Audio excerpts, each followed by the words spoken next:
Los sube y baja de la economía y la política. Los que dicen y no hacen. Los que se contradicen. La actualidad más candente. Lara y Hernández ya están aquí. Ellos no saben nada y así nos va. Conciudadanos, bienvenidos a una nueva jornada de lucha por la opinión libre y la información transparente a través de los micrófonos de RCR 750 AM, donde lo bueno une. A partir de este momento estaremos trabajando para ustedes desde la gerencia general de la estación Jaime Nestares, desde la gerencia de producción Wilixa Arcaya. En la producción del programa está el siempre competente, el siempre diligente, nuestro gran Ranger Jaramillo. En los controles está el jefe César González. Frente a los micrófonos esta tarde, como todas las tardes, les saluda desde Alemania Daniel Lara.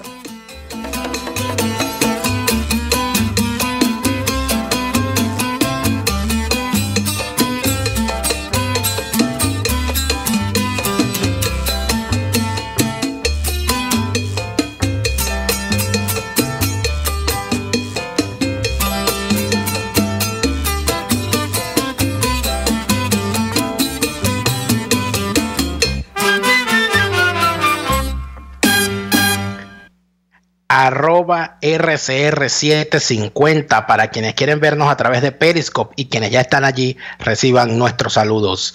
También a quienes quieren vernos a través de YouTube, nuestro canal en YouTube, RCR en YouTube, RCR750 en YouTube. Allí en YouTube también pueden participar en vivo a través de nuestro chat siempre activo.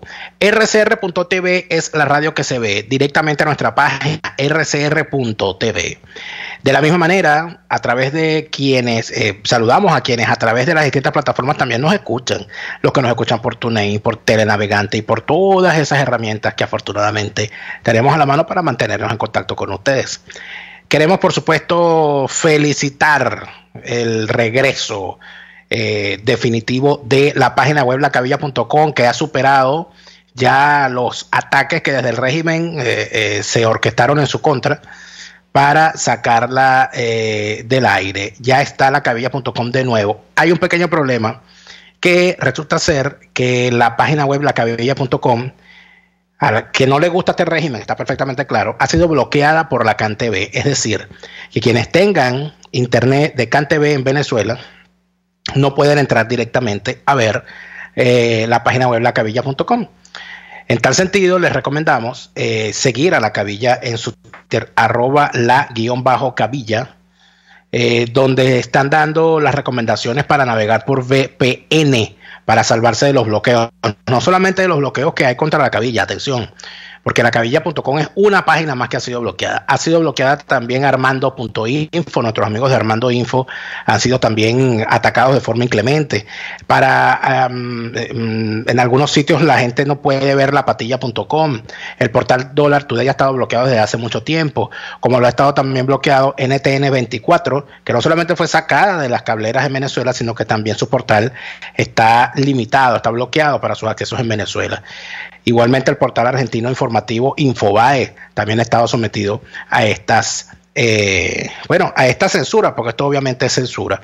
Evidentemente que quienes estamos trabajando en la opinión y en la información, y desde donde estemos tratando de informar y de esclarecer lo que ocurre en Venezuela, no solamente para los venezolanos, sino también para el resto del mundo, el compromiso frente a un ataque como este aumenta, porque cuando nos llegan ataques como estos es evidente que algo bueno estamos haciendo. Así que lacabilla.com siempre de frente. Y fíjense qué importante es contar con información, con transparencia en la información. Cuando ocurren cosas como la que ocurrió ayer, minutos después de que termináramos el programa. Ayer hubo un movimiento sísmico de, que ustedes evidentemente nos hicieron saber que se sintió prácticamente en todo el territorio nacional, y eso ya tiene una significación, porque desde el oriente desde el extremo oriente hasta el extremo occidente e inclusive en el sur de Venezuela y en la zona centro-norte costera, en los 4 puntos cardinales de Venezuela se sintió ese movimiento sísmico. Entonces allí es donde viene el primer problema, que tiene que ver con todo esto, porque todo está conectado, con estos bloqueos que se han hecho contra medios informativos, las presiones que se han hecho contra los periódicos, prácticamente todos rendidos al régimen casi sin excepción, las presiones que se han hecho contra emisoras de radio en Venezuela, que la única que sobrevive con cierta libertad es esta que usted está escuchando en este momento, RCR, con todas las limitaciones, porque limitaciones tenemos obviamente. ¿Qué ocurre? Que cuando hay un evento como este, que no es un evento que se pueda politizar, porque si ocurre una catástrofe natural, bueno, eso va a afectar al que tiene la camisa roja y al que tiene la camisa blanca y al que la tiene azul y al que no tiene. En tal sentido, en momentos como esos es que se necesita una fuente de información precisa, objetiva, que le diga a la gente lo que debe hacerse, las recomendaciones y todo lo demás. ¿Qué tenemos entonces hoy en Venezuela? Bueno, resulta ser que ni siquiera sabemos cuál fue la magnitud real de ese movimiento. No sabemos si fue unos hablan de sismo para no comprometerse a entrar en Honduras, de si fue un temblor o si fue un terremoto. Porque si fue terremoto, no, Funvici dice que fue un temblor. Pero entonces el Servicio Geológico de los Estados Unidos dice que fue un terremoto. Entonces no puedes decir que fue terremoto porque le das la razón a los gringos. Y no puedes decir que fue temblor porque le das la razón a los chavistas. Entonces eso se terminan convirtiendo en un reflejo de lo que terminó, en lo que derivó el blackout informativo permanente en Venezuela. Que ni siquiera podemos saber cuál fue la magnitud real. Porque entonces uno dice, no, fue 7.3, no, en realidad fue de 5. No, pero es que si hubiese sido de más de 6, no hubiese quedado piedra sobre piedra en Venezuela. O sea, todas esas cosas que se nos han dicho, en realidad, ¿a qué obedecen? A que hay un vacío informativo. Porque ni siquiera tenemos las fuentes directas a las cuales consultarnos. No podemos en este momento llamar a Funvici, porque no nos va a atender el teléfono. Sobre todo, y si los llamamos, yo estoy completamente seguro que las preguntas no las van a responder. Porque hay una cosa muy particular, ¿no?, que habría que preguntarle. ¿Cuál es la capacidad de respuesta de Funvici para medir la magnitud de movimientos como estos? Porque yo me imagino, no sé, que alguna medida deberán tomar ellos cuando ocurren eventos de esta naturaleza. Ese tipo de preguntas evidentemente no las hacen en Venezolana Televisión, ni las hacen estos medios de comunicación de maletín o que han caído en manos de personajitos que se empeñan muchísimo en promocionar su propia imagen, pero son muy pocos dados a profundizar en la investigación y en la opinión y en el análisis. Siendo así, entonces uno lo que le queda preguntarse es, bueno, ¿y el ciudadano dónde queda? Los ciudadanos hoy, por ejemplo, y ustedes lo saben, en Venezuela, bueno, todavía están sumidos en la gran desesperación que significa no saber los 500 millones de antes son ahorita 500 mil bolívares soberanos, o si son 500, o si son 5, o si son 50. Por supuesto, hay unos más avesados que otros que tienen que si la calculadora, que si la cosa y saben cuánto es, pero hay gente que no. Entonces, esa información, ¿cuál es el antídoto para esas confusiones? La información que la gente pueda ir y comprar el periódico de su preferencia y que en el periódico de su preferencia haya alguien que le explique cómo es el tema de la reconversión monetaria, cómo es el tema de la protección contra eventos sísmicos. Lamentablemente no tenemos esa posibilidad hoy en Venezuela. Y como no la tenemos, entonces hay que llegar a lo obvio, que parece que la gente a veces, solamente las personas nos damos cuenta de la importancia de algunas cosas cuando carecemos de ellas. La falta de información puede matar entonces, sin duda alguna, sin duda alguna. La falta de información seria, cierta, colocada donde debe estar colocada y disponible para todo el mundo, bueno, puede causar evidentemente graves problemas. Entonces, la gran pregunta es, evidentemente, dentro de la captura del Estado para someter a la sociedad, el sometimiento de los medios de comunicación ha sido, sin duda alguna, parte fundamental, ¿no?, de todo esto. No podemos entonces dejar de lado que el primer objetivo, la primera víctima de este régimen, desde que arrancó la campaña de Hugo Chávez, en el año 98, su blanco favorito de ataques eran los medios de comunicación. Y entonces habría que recurrir a aquella famosa frase que indica que en una guerra la primera víctima es la verdad. Y como quienes tienen la posibilidad de expresar las distintas aristas de la verdad son los medios de comunicación, cuando un político o un régimen o alguien que aspira a llegar al poder o que ya se encuentra en el poder ataca con tal vehemencia a los medios de comunicación, a lo que está atacando es la posibilidad de que hayan distintas aristas de la verdad. Lo que quiere decir es que se está declarando en guerra contra la opinión pública. Hugo Chávez nos declaró la guerra desde el año 98 y la ejecutó de distintas maneras. Bueno, desde el 98 no. Desde antes del 92, porque cuando en el 92 entró a cañonazos en la escena nacional, evidentemente eso fue una declaración de guerra. Entonces, evidentemente, cuando vemos lo que termina ocurriendo, cuando nos damos cuenta de que hay una situación en la que las informaciones inclusive son hasta politizadas y manipuladas de una forma tal en el que inclusive uno ve a periodistas y a connotados formadores de opinión que caen en el debate insulso de darle connotación sobrenatural a algo que es perfectamente natural. Porque un terremoto es un evento natural. Entonces aquí el bando chavista sale a hablar de los experimentos que con el HAARP está realizando los Estados Unidos para someter al pueblo y a la revolución precisamente el día en que empieza el nuevo cono monetario. Y por el otro lado hay una corriente de opinión que dice que todo esto es un castigo de Dios, que esto es un castigo divino. Que viste, Dios tomó el control y la sangre, y estamos bañados por la sangre de Cristo que nos protege y tal y todo aquello. Entonces cuando uno constata, y yo ayer de verdad estaba verificando cómo se estaba opinando sobre el asunto en las redes sociales, viendo cómo había gente que decía, bueno, porque cuando la tragedia de Vargas y después cuando se cayó la estatua de María Leonza y después cuando no sé qué y se iluminó el cielo y todo aquello, y uno dice, caramba.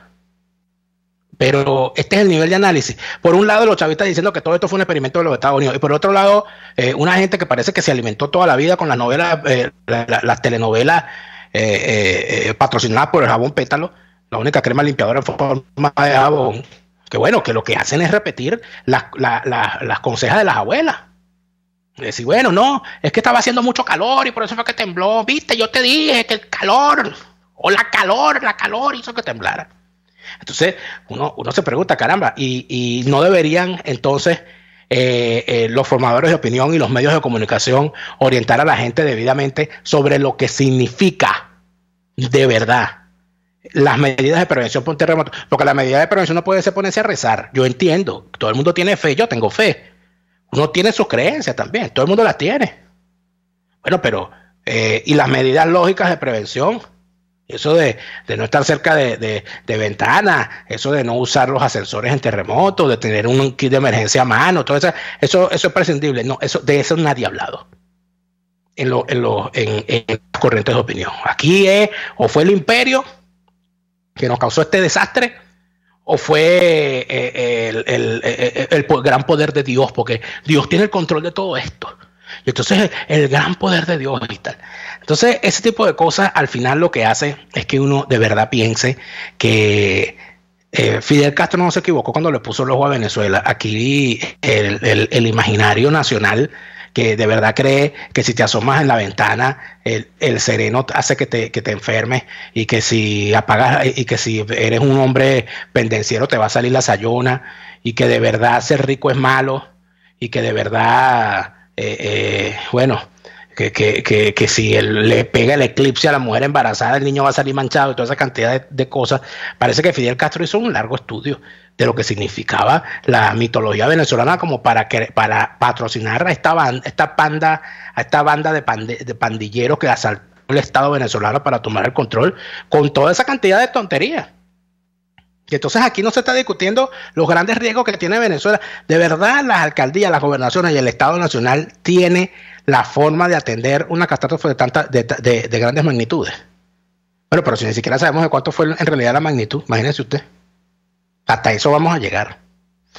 Y el día de ayer, además, entre gallos y medianoche, porque esto es, mire, yo le voy a decir una cosa, de verdad que este régimen tiene muy pocos escrúpulos, yo creo que eso lo sabemos todos.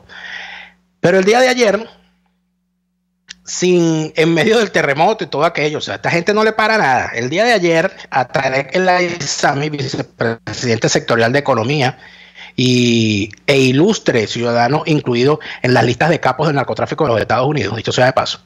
El señor hizo llegar un decreto a la Asamblea Nacional Constituyente, un decreto con rango, valor y fuerza de ley orgánica de la administración pública.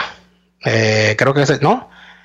No, basado en eso, fue una resolución, disculpen ustedes, fue una resolución basada en el decreto con rango, valor y fuerza de ley orgánica de la administración pública. Ese decreto es una resolución. Y esa resolución busca imponer, atención, el gran objetivo histórico número 2 del Plan de la Patria, el segundo Plan de la Patria, el plan socialista, repito, Plan Socialista de Desarrollo Económico y Social de la Nación. Dice que ese es el legado del comandante supremo Hugo Chávez. Si es legado de ese señor, ya ustedes saben, porque Chávez dejó a Maduro, y mira cómo ha salido Maduro, es decir, que el legado de Chávez es, bueno, putrefacto.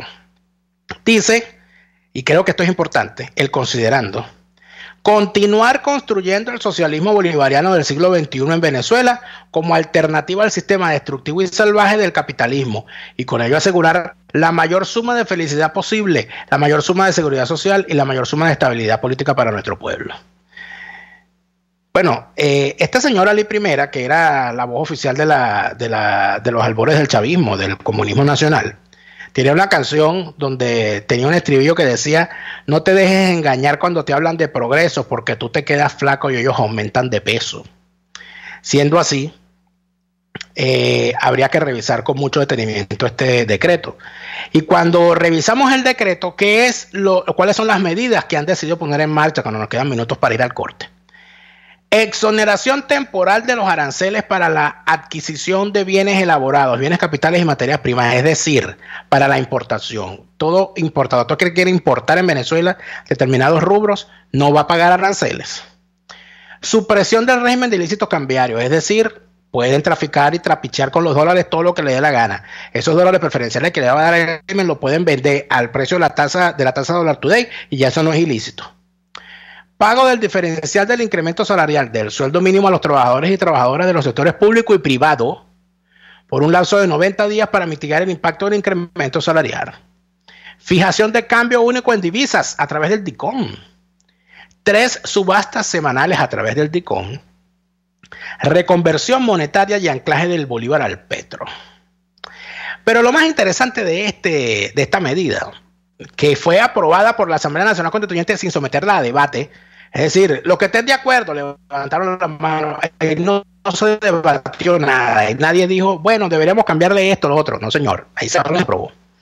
Lo interesante, antes de irnos al corte, es que se aprobó un programa de precios con la finalidad, dice el decreto, de promover la celebración de convenios voluntarios sobre precios, calidad, abastecimiento, distribución y suministro de bienes y servicios. Y en ese marco, en ese programa, hay 35 empresas. Y entre esas 35 empresas, cuando usted revisa la lista, aparecen empresas como Alimento Polar, como Coposa, Venezolana del Azúcar, como Industrias Diana.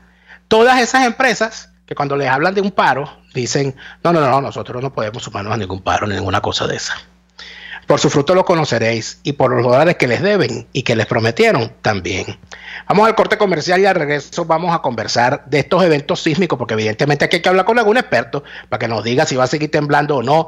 Y bueno, y tendremos que preguntarle, bueno, si está haciendo mucho calor es porque va a temblar. Eso se lo vamos a preguntar también. Vamos al corte, ya venimos con más de su programa favorito de esta hora.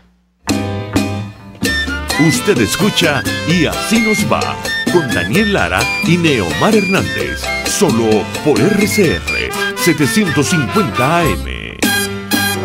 Oye, ¿y qué nos comemos hoy? Tengo tiempo que no como parrilla, me provoca una parrillita. ¿Parrilla? A mí me gustaría comerme una pizza. En Il Sapore de la Nonna le consiguieron una solución a los que están indecisos. Ahora en su menú está la parripizza, una deliciosa combinación que mezcla lo mejor de los dos mundos. Deliciosa pizza con trozos de lomito, pollo y salchichas alemanas parrilleras. Me convenciste. Vamos por la parripizza entonces. Visítalos en la avenida Victoria, muy cerca de la bomba de gasolina Guayana. Il Sapore de la Nonna, el sabor de Italia en Caracas. La humanidad ha desarrollado grandes ideas, como esa mezcla de helado de mantecado con trozos de chocolate que los italianos bautizaron como stracciatella.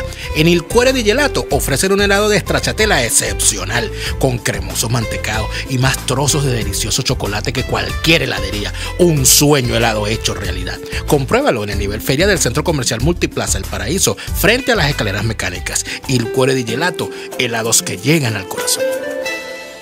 Puedes seguirnos en nuestras redes sociales. En Twitter, @RCR750, la radio que se ve. RCR 750 AM, porque lo bueno une.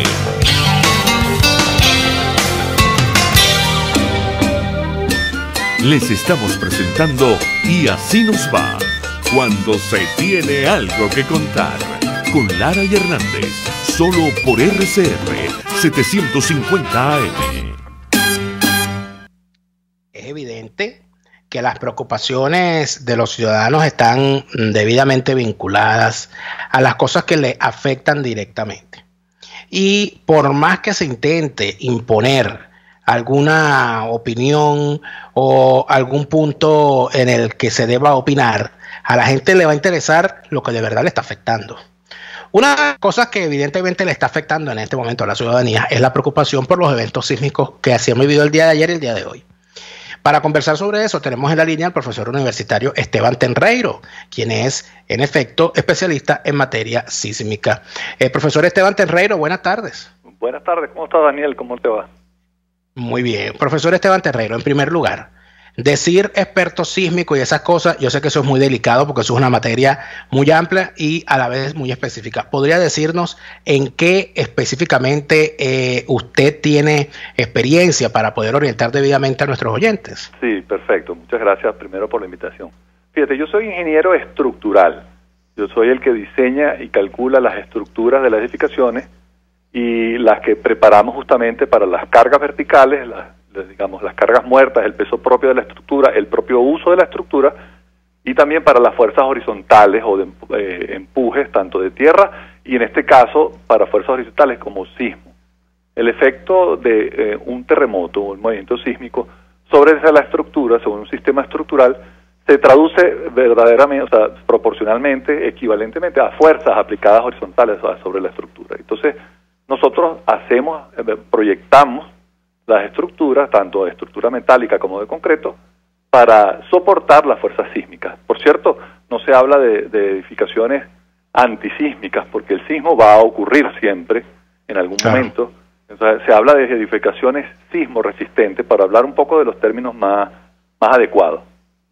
Muy bien, profesor Tenreiro. Entonces, ya hecha esa aclaratoria que le agradecemos muchísimo, lo que vendría a preguntarle es lo siguiente. ¿Cuál es su evaluación preliminar de los eventos sísmicos de ayer y hoy? ¿Usted cómo lo cataloga? ¿Qué información posee? ¿Y cómo evalúa los daños, muchos o pocos, que se han visto a lo largo y ancho del país? Mira, el sismo o el terremoto, ya yo creo que podríamos hablar de terremoto que ocurrió ayer, es un terremoto muy importante, de una magnitud, según los datos que tiene Funvisis, de 6.9, pero si nos vamos a lo que dice Wikipedia y otras redes sociales, hablan de 7.3. Es un sismo, la verdad que muy importante desde el punto de vista de magnitud. ¿Qué pasa? Que tenemos la suerte para las zonas, digamos, residenciales, las ciudades importantes, que está ubicado en una ciudad a 5 kilómetros, el de ayer, a 5 kilómetros de la ciudad de Yaguaraparo, y afortunadamente dentro de esos términos también a una profundidad importante que son 31 kilómetros.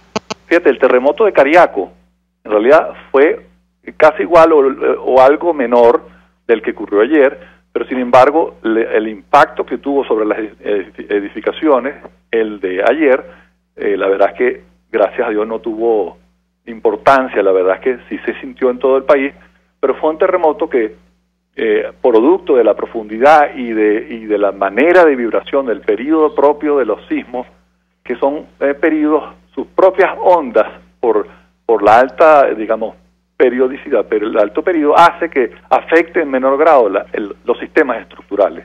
Entonces, afortunadamente, siendo un sismo tan importante y tan fuerte como el que ocurrió ayer, que por cierto hoy se repitió digamos, en este caso podríamos hablar de un temblor, por supuesto también un sismo, el de 5.7, el de esta tarde, el de esta mañana, que lamentablemente ni el de ayer ni el de hoy lo sentí, pero son terremotos importantes, pero no afectaron, afortunadamente, por las propias condiciones del sismo y de su, insisto, de su propia manera de vibrar del sismo, que no coincide con el de las estructuras y no las impacta de manera importante. Por eso es que afortunadamente no se afectaron muchas estructuras. Sí, profesor, fíjese algo. Estamos conversando con el profesor Tenreiro, experto en la estructura sismo resistente. La pregunta que yo tengo es la siguiente: ¿por qué ese dato que usted nos da de que la magnitud fue prácticamente igual o muy cercana, e inclusive algunos dicen que hasta por encima de la del terremoto de Cariaco del año 97, que prácticamente devastó a esa zona? ¿Por qué este terremoto no causó el mismo impacto, a pesar de que se sintió en todo el país, prácticamente en los 4 puntos cardinales del país, pero lamentablemente el de Cariaco dejó un saldo de víctimas y de daños terribles? En este caso, a pesar de tener la misma magnitud, ¿por qué la diferencia? Bueno, justamente por lo que hablo del periodo, el propio periodo de vibración del sismo. Es un sismo de periodo muy rápido, muy corto, o sea, vibra como muy fuerte, pero vibra de manera muy rápida y hace que como que se sienta, impacte de menor grado sobre las estructuras, porque si la estructura que tiene una manera de vibrar o un modo de vibrar coincide con el modo de vibrar o el periodo del propio sismo, esa onda se amplifica, lo que llaman, por cierto, en el efecto del terremoto del 67, el efecto del gran relleno que hay sobre Caracas, que hablan de una especie de efecto de gelatina, de grandes rellenos que amplifican de alguna manera la onda sísmica e impactan de mayor grado los sistemas estructurales. En este caso, como es un sismo de periodo muy corto, aunque se liberen enormes cantidades de energía, o sea que la magnitud es bien importante, terminan afectando muy poco las estructuras. Insisto, las afectaciones que hemos visto por Instagram y por Twitter, las informaciones que se reportan por los grupos de WhatsApp, que por cierto es una manera importante, rapidísima de llegar la información, son informaciones, insisto, menores, básicamente arquitecturas, agrietamiento de algunas paredes, pero daños estructurales, a mí la verdad es que con la magnitud me asombra que no han sido daños importantes. Por eso mismo, y la poca impacto sobre los sistemas estructurales están asociados a que el sismo tiene una frecuencia, un periodo muy pequeño. Ahora, entrando en ya lo que deberían ser los riesgos, está perfectamente claro que no hay no hay forma posible de predecir que vaya a ocurrir un terremoto, pero quizá, y sáqueme usted de esta duda, yo entiendo que si ocurre un terremoto de una gran magnitud en el año 67, como azotó en ese año a Caracas y a Vargas. Caracas, que fue 6.7. Así es, y pasan los años y pasan los años y pasan los años y no ocurre ningún evento similar. Yo me imagino que mientras más tiempo pasa, mayor riesgo hay de que en algún momento haga un terremoto fuerte. ¿Esa valoración es correcta? Sí, fíjate, si tú vas ahorita a la página de Fonvisis, hoy ocurrieron algo así como 15 terremotos. Claro, ¿qué es lo que pasa? Y están ocurriendo constantemente movimientos sísmicos. ¿Qué es lo que pasa? Que el 90 o 95% de los sismos en realidad no los sentimos. Ocurren constantemente, ¿okay? Porque la teoría de placas, las placas tectónicas, que es donde estamos, digamos, montados, Venezuela, está, digamos, la parte más importante de Venezuela está sobre la placa que llaman de Sudamérica, digamos, desde Higuerote, desde la cordillera de los Andes, Higuerote y pasa por Sucre, es lo que divide la placa de Sudamérica con la placa del Caribe. Ese conjunto de fallas que dividen la placa de Sudamérica con la placa del Caribe es lo que en Venezuela hemos determinado o hemos llamado la falla de Boconó hacia los Andes, la falla de San Sebastián hacia el litoral central y la falla del Pilar hacia la zona de Sucre. En realidad es una sola división enorme, una sola ruptura de la placa de Sudamérica con la placa del Caribe. Okay, que yo le digo a mis alumnos, sí, esa placa, la de Sudamérica, empuja hacia arriba y nosotros vamos a llegar a algún momento a Miami vamos a poder tocar Miami, porque se mueve alrededor de 2 centímetros por año hacia el norte. ¿Okay? Pero eso, profesor, de que en algún momento desde la costa venezolana podemos tocar la costa de Miami, entiendo que eso ocurrirá en millones de años geológicos, ¿no? Exactamente, ese es el comentario gracioso que le hago a los alumnos, porque, bueno, si nos movemos a 2 centímetros por año, imagínense, en algún momento vamos a poder, cada vez nos acercamos a Miami, podemos viajar, el viaje va a ser más corto, pero 2 centímetros para poderlo ver van a pasar miles de años. Ahora, esta placa del Caribe con la placa de Sudamérica, cuando chocan, chocan y se forma la cordillera andina, que se ve, digamos, claramente, y cuando llega hacia la zona de Higuerote, ocurre cuando chocan 2 elementos, digamos, 2 placas, se arrugan hacia arriba y se forman las grandes cordilleras montañosas, o si se inclinan, si se hunden hacia abajo, se forma la famosa fosa de Queraco, que está en el litoral de Higuerote, de Barlovento, entre la isla de la Tortuga y la costa venezolana. Y si vuelve a florecer esa falla, llega terminando hacia la zona del Pilar, vuelven a ver un sistema de cordillero hacia allá, hacia la zona de Sucre. Pero en realidad es un único sistema o complejo de falla que divide Venezuela como en 2 grandes sectores. Y por supuesto, esas fallas se mueven y generan sismos, eso está constantemente moviéndose.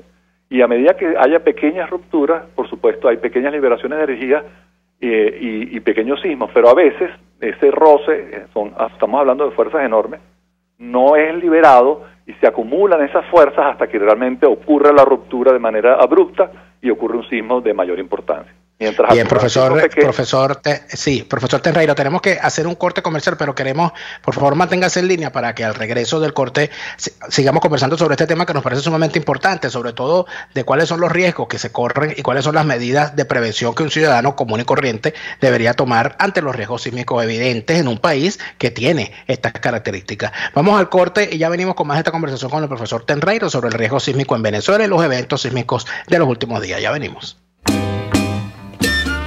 RCR les está presentando a Lara y Hernández en Y Así Nos Va por sus 750 AM. ¿Estás buscando una empresa seria y confiable para enviar tus compras desde los Estados Unidos a Venezuela? Te la tenemos. Tuplata.com.be es la solución. Ropa, insumos, repuestos para tu vehículo, equipos electrónicos y un largo etcétera. Sin complicaciones. Compra lo que necesites y recíbelo en la puerta de tu casa. Puedes pagar en bolívares. Tuplata.com.be con sistema de rastreo del paquete a través de la web para que no le pierdas la pista. Contáctalos por el 0212-720-7343. Envíos tuplata.com.be. La tarifa más baja y en el menor tiempo.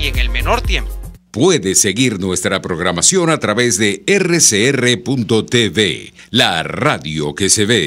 En Cauchera Fran Luis tienen neumáticos nacionales e importados en todas las medidas, pero también montura, alineación, balanceo, amortiguadores, rines, freno, mecánica ligera, todo con tecnología de punta. Bajando por la avenida Baral, al final, después de la estación de servicios y al lado del banco, teléfono 0412-815-6712. Cauchera Fran Luis, tu mejor opción. RCR 750 AM, porque lo bueno une.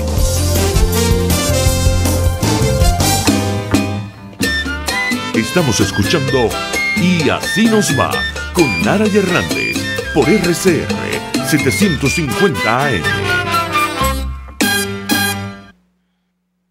Continuamos con su programa favorito de esta hora y estamos conversando en vía telefónica con el profesor Esteban Tenreiro. El profesor Esteban Tenreiro nos estaba hablando de todos los riesgos y situaciones que ocurren a la hora de un sismo y por qué el sismo del día de ayer y las réplicas del día de hoy han tenido los efectos que han tenido. Profesor Tenreiro, hay una pregunta que nos está haciendo mucha gente a través de las redes sociales.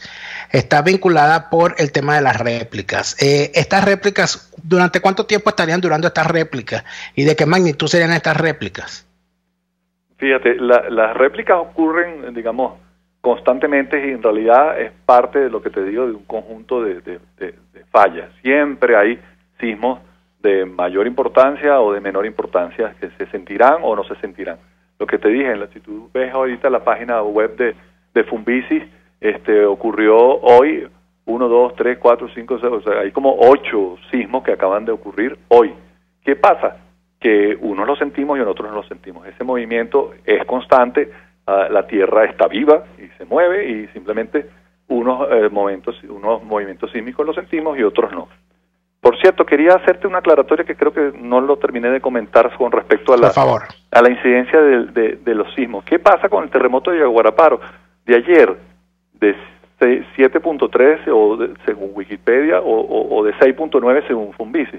Que también, afortunadamente, por eso quizás hubo menos impacto, que fue de una importante profundidad. Según Funvisi, fue a 31 kilómetros de profundidad. Entonces, cuando el sismo, además de fuerte, es más superficial, por supuesto, el impacto sobre las edificaciones, aunque también es más importante. Es un tema importante. Tuvimos la suerte que el terremoto de ayer fue bien profundo. Claro, ahora, hablando precisamente de lo que fue el terremoto del 67, de lo que fue del terremoto de Cariaco del 97, profesor Tenreiro, nosotros los venezolanos hemos aprendido algo de estos eventos, la ingeniería civil, la arquitectura, las políticas públicas en la materia de construcciones han aprendido sobre la materia. Estamos las estructuras venezolanas, las edificaciones, todos estos edificios que se hicieron de la Misión Vivienda, estos elevados que se hicieron por todas partes, por distintas ciudades, todas esas estructuras, bueno, aguantaron este movimiento. Cualquiera podría decir, bueno, no, aquí todo aguantó, esto está bien. ¿Qué tan riesgoso es dar por seguro que estamos preparados y que esas estructuras pueden sostenerse? O, por el contrario, ¿qué tan alarmista puede ser decir que, bueno, que a la hora de un terremoto no van a aguantar? Fíjate, yo podría hablar por mí y por mis colegas, ¿no? En Venezuela tenemos una muy buena experiencia y un alto nivel de diseño estructural, ¿okay? Estamos constantemente actualizando las normas, revisando la incidencia, digamos, los impactos sobre las edificaciones, y hay un avance importante sobre los diseños estructurales, esos programas que nos permiten hacer llevar al máximo los sistemas estructurales y el cálculo estructural para hacer edificaciones, digamos, de geometrías y de dimensiones importantes de maneras irregulares y que sean capaces de absorber sismos, porque nosotros a todos estos modelos matemáticos, por supuesto que le aplicamos la fuerza sísmica. Ahora, ¿qué pasa cuando no hay la intervención de un profesional colegiado que esté, digamos, que participe sobre un proyecto estructural? Ya uno diría, o yo me atrevería a decir, no sé.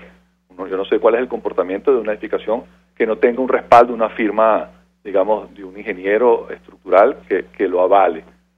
Pero también hay una cosa muy importante, que aparte de que esté bien calculado, tiene que estar bien construido.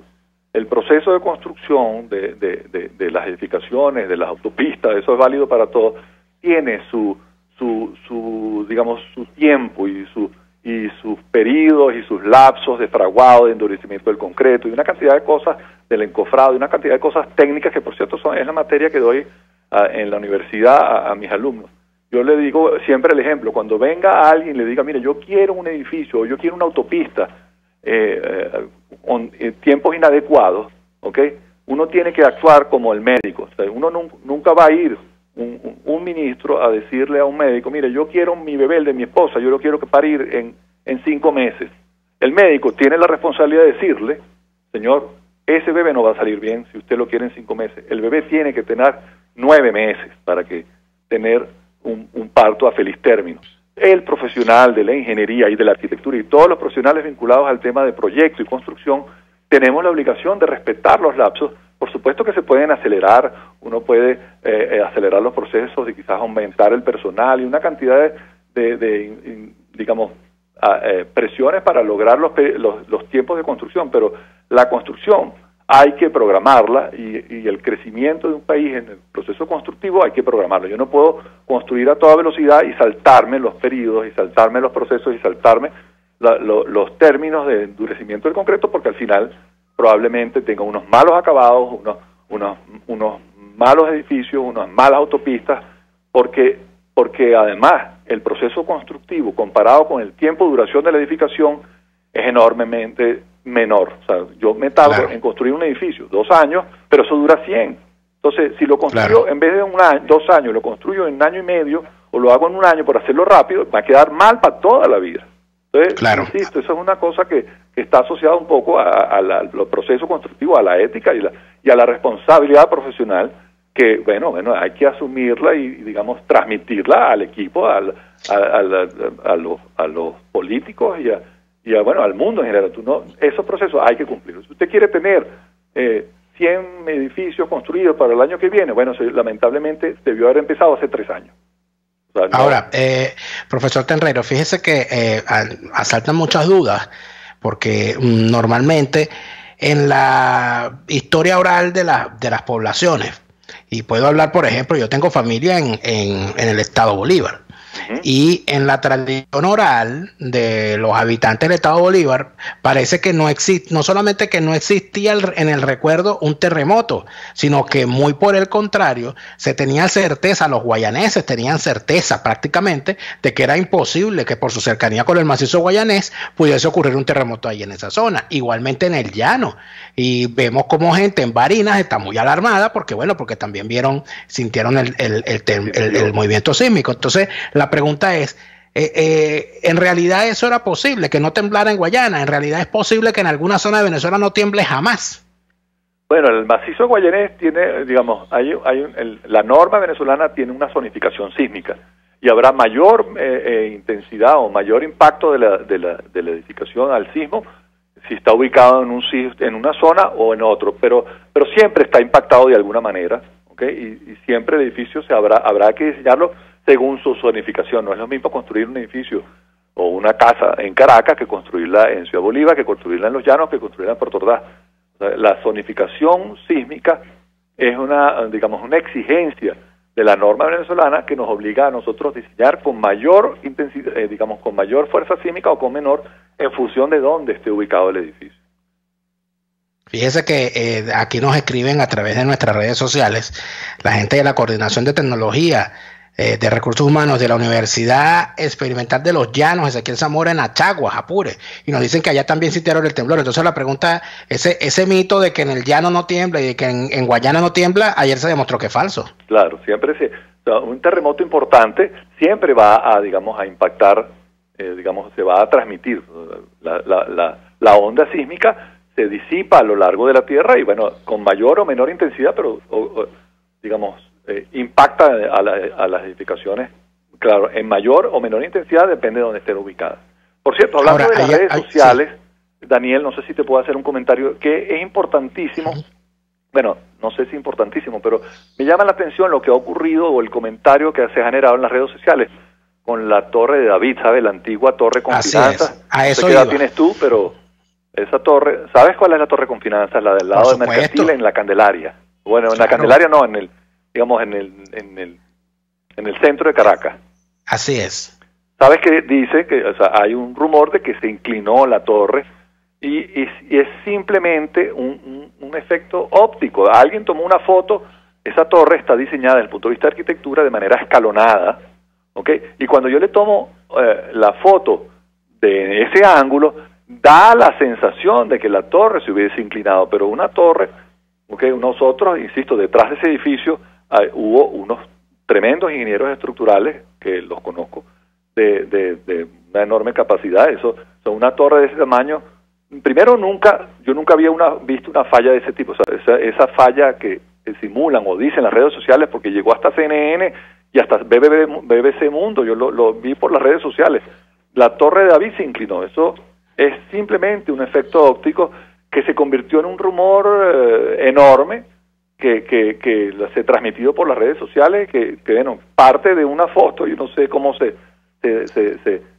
corre la voz, pero como las instituciones hoy en día están tan golpeadas, no hay nadie que diga, mira, perdóname, eso no ha pasado, eso no es posible. A ver, un edificio. Profesor, entonces el punto es el siguiente, porque es muy importante lo que usted está diciendo. La torre, la que se conocía como la Torre con Finanzas, y que luego se llamó la Torre de David, ha salido una foto que ha sido viralizada por las redes sociales.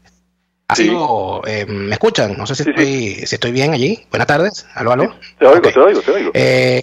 El tema, profesor, es que usted nos está diciendo que muy probablemente no haya tal falla en la Torre de David, sino que simplemente el ángulo de la foto hace una ilusión o nos permite creer que hay alguna falla estructural allí, pero esa falla no existe en realidad. No existe. Ese es un edificio que resistió como cualquier otro. El sistema estructural de ese edificio se completó casi en su totalidad. Lo que nunca se completó y se tiró al abandono es la arquitectura y los acabados, y eso se ha convertido en una torre, la verdad que un verdadero desastre. Pero el sistema estructural, está, digamos, por supuesto afectado y deteriorado, pero es capaz de resistir esa fuerza sísmica. Nadie ha dicho y nadie ha publicado por las redes sociales que el CCT se inclinó. El CCT está inclinado porque el diseño es inclinado. Nadie ha dicho que estas nuevas torres de la Castellana, enfrente donde estaba el antiguo cine de la Castellana, que es un edificio inclinado. Las torres son inclinadas por este tema que te digo, que la arquitectura y los nuevos diseños llevan a que diseñes de manera, digamos, irregular los edificios. Pero la torre está, por supuesto, muy deteriorada, pero estructuralmente no hay ningún peligro de colapso, que fuese el rumor que corrió. Yo no he revisado la torre, pero es que desde el punto de vista lógico del diseño estructural, un edificio de esa envergadura que se deforme, no sé cómo dicen las redes sociales, 45 grados hacia un lado, eso se hubiera caído hace 1000 años. O sea, nosotros cuando diseñamos los sistemas estructurales estamos hablando de deformaciones infinitamente pequeñas, ¿ok? Claro que cuando tú desplazas un edificio en lo vertical, esa es infinitamente pequeña. A lo largo de la altura se generan deformaciones perceptibles cuando hay un sismo al ser humano. Pero una torre que se le inclinen los últimos, 10 pisos hacia un lado, implica que las columnas fallaron y se hubiera colapsado, o sea, se hubiera caído en el momento. No es que, ahora, sí, no es que claro, se quedó inclinada y quedó ahí. Es simplemente un efecto óptico para calmar un poco a los rumores que hay por ahí. Sí, claro, profesor Terrero, ya nos quedan muy pocos minutos antes de culminar esta conversación, que le agradecemos muchísimo al profesor Esteban Terrero, pero fíjese que quería preguntarle a usted algunas cosas de esos grandes mitos que hay con respecto a esto. Le decían las abuelas, ay, está haciendo mucho calor, eso es que va a temblar. Por favor, eso es un mito que se ha repetido muchísimo, pero ¿podría usted, por favor, con criterio técnico, decirnos si eso tiene algún asidero? Ninguno. Los sismos no son predecibles, no podemos saber cuándo va a ocurrir la ruptura de la corteza terrestre, ni a qué profundidad, ni cuánta energía se ha acumulado. No, es simplemente puro rumor, que los perros están ladrando, que hace mucho calor, que las gallinas están corriendo, que las lagartijas... No, eso es absolutamente puro rumor. No hay manera técnica de predecir un sismo, simplemente lo que tenemos es prepararnos desde el punto de vista de diseño estructural, por supuesto, con los profesionales adecuados y con las normas y con los, digamos, los materiales y la revisión, la inspección y los controles de calidad adecuados para un diseño de arquitectura y de estructura y por supuesto de todas las profesiones eléctricas, tenedores, mecánicas y todos los profesionales involucrados en cada edificación, prepararnos para ello y sobre todo prepararnos para hacer, digamos, lo que llaman simulacros. ¿Qué hacer en caso de un sismo? ¿Cómo nos tenemos que preparar en caso de un sismo? La famosa, el triángulo de seguridad que hablan, porque si en el momento de un sismo que nos da chance de evacuar el edificio, lo lógico es evacuar el edificio. Ahora, si el sismo es de gran importancia, que uno no puede ni siquiera correr, lo lógico es colocarse en el triángulo de seguridad, que hemos hablado, que se conversa mucho, que el triángulo de seguridad, en el caso de una cama, es el espacio que hay entre el borde de la cama, donde es como tirarse al piso de la cama, de la mesita de noche, acostarse al lado de la mesita de noche. En el caso de una pared, que esos son los daños importantes, cuando la arquitectura, la albañilería, las paredes, los vidrios fallan y colapsan, una pared por supuesto puede acabar con una persona, una vida humana. Sin duda. Entonces, eso es lo que tenemos que evitar. Si el edificio se va a caer, lamentablemente, si está mal diseñado o si está mal construido, porque esa es otra cosa, de todos los edificios que se han construido, que se han proyectado, uno puede decir, yo lo proyecté muy bien, pero hubo seguimiento, inspección y control de calidad en el proceso constructivo. ¿Cómo saber si un edificio, escoge cualquier edificio de Caracas y dime si está bien construido o no? O sea, hay que esperar que ocurra un sismo para entonces hacer la ingeniería forense y decir, es que se cayó porque es que se ocurrió aquella cosa. Claro. Profesor Esteban Terrero, le agradecemos muchísimo por habernos atendido esta tarde. Lamentablemente se nos ha acabado el tiempo. Ojalá luego podamos conversar con mucho más detalle de todas estas cosas. Muchas gracias. Muchas gracias. Vamos a ir al corte comercial y ya venimos con más de su programa favorito de esta hora. Escuchamos Y Así Nos Va con Lara y Hernández, porque la realidad no se tapa con un dedo, solo por RCR 750 AM. Hay muchas empresas de courier, pero solo una con la que envías rápido, seguro y al mejor precio. En tuplata.com.be manejan tiempos récord. Despachando los viernes, recibes tu paquete a los 3 o 4 días si el envío es aéreo, y a las 3 o 4 semanas si es marítimo. Y si vives en el interior del país, no te preocupes. Tuplata.com.be tiene cobertura nacional. Entregan directo en Maracay, Valencia, Barquisimeto, Maracaibo, Puerto La Cruz, Puerto Ordaz y Maturín. Puedes pagar en bolívares. Envíos tuplata.com.be, la tarifa más baja y en el menor tiempo. Il Sapore de la Nonna se ha convertido en el punto de encuentro de quienes quieren disfrutar de una buena pasta, de un espectacular risotto o de deliciosas pizzas. Anímate a probar el asado con tocineta y champiñones, el cordon bleu acompañado con pasta al fileto, los raviolis de carne, pollo o ricota y espinacas, con las deliciosas salsas del día, la tradicional pasta Frank Sinatra con camarones y lomito. Eso y muchas cosas más las consigues en Il Sapore de la Nonna. Visítalos en la Avenida Victoria, muy cerca de la bomba de gasolina Guayana. Il Sapore de la Nonna, el sabor de Italia en Caracas. Después del programa siempre me provoca un dulce. ¿Qué mejor que matar el antojo con un rico helado de Il Cuore di Gelato? Los maestros del helado artesanal italiano.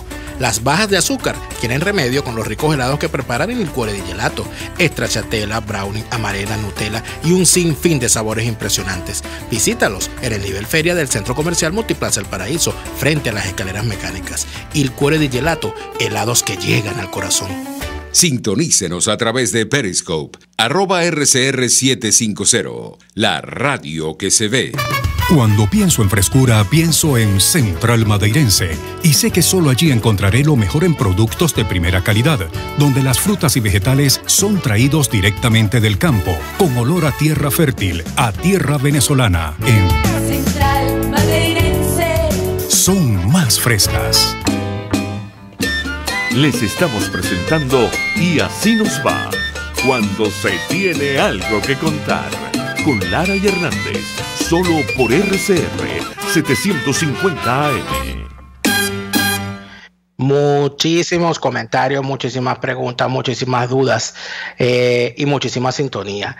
Por supuesto, el tema que ha establecido el profesor Esteban Tenreiro con respecto a que es falso lo que está ocurriendo con la Torre de David, que es una ilusión óptica, que no se va a caer, que no hay una inclinación, es muy importante. Y aquí volvemos ya en los minutos finales a lo que hablamos de la información necesaria, porque entonces nos llega una foto, la vemos, está inclinada, oye, qué cosa tan impactante, la pongo en mis redes sociales, la mando a todo el mundo y de paso grabo un audio en WhatsApp dándomela de geólogo diciendo cómo son las cosas. Bueno, imagínense ustedes, dirán la gran cantidad, saludos a toda la gran cantidad de ingenieros civiles, alumnos del profesor Esteban Tenreiro que están en sintonía, saludos a mi amigo Kenny Tobar, que está allá en Colombia, en Medellín, y a mi amigo el ingeniero también, Vladimir Vázquez, que está aquí en Alemania. Mira, la gran cantidad de gente que está conectada con el tema, de verdad nos complace. Saludos a Vicente Quintero, saludos a Mónica Ivanova,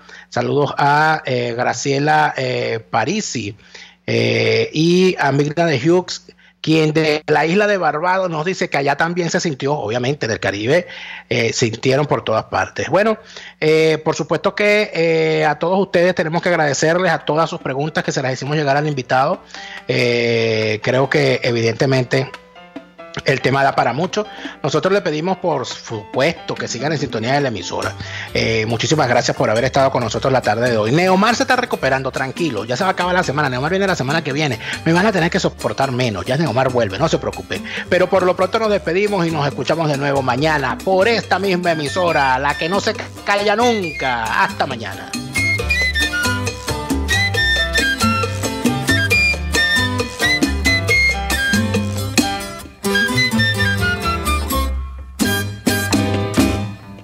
Por hoy termina Y Así Nos Va. Síganos en Twitter en @y así nos va, @delaraf y @neoadolfo. RCR 750 AM.